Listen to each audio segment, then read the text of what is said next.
Well, novelty is not necessarily good or nice. Novelty is complex. That's what it is. And so I see really a concatenation of tendencies and forces here at the end. It's only going to get weirder.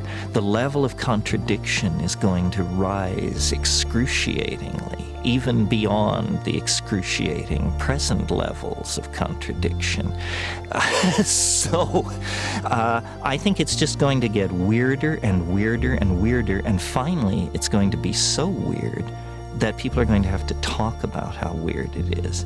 And at that point, novelty theory can come out of the woods, because eventually people are going to say, what the hell is going on?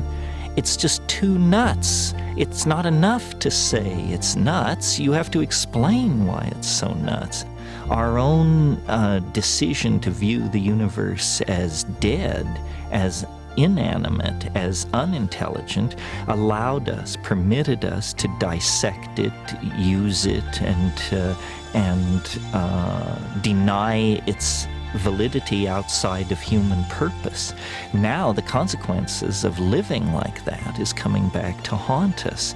We have almost destroyed our home. We have almost cut the earth from beneath our own feet.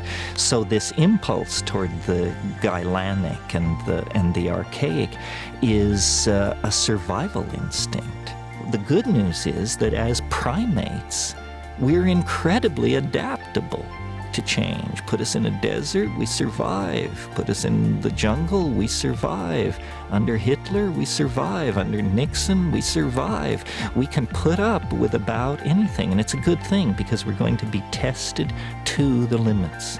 The breakdown of anything, and this is why the right wing is so alarmed, because what they see going on is the breakdown of all tradition, all order, all sanctioned norms of behavior. And they're quite right that it's happening, but they're quite wrong to conclude that it should be resisted or is somehow evil. The mushroom said to me once, it said, this is what it's like when a species prepares to depart for the stars.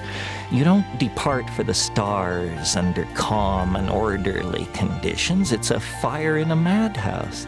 And that's what we have, the fire in the madhouse at the end of time. This is what it's like when a species prepares to move on to the next dimension. The entire destiny of all life on the planet is tied up in this. We are not acting for ourselves or from ourselves. We happen to be the point species on a transformation that will affect every living organism on this planet at its conclusion.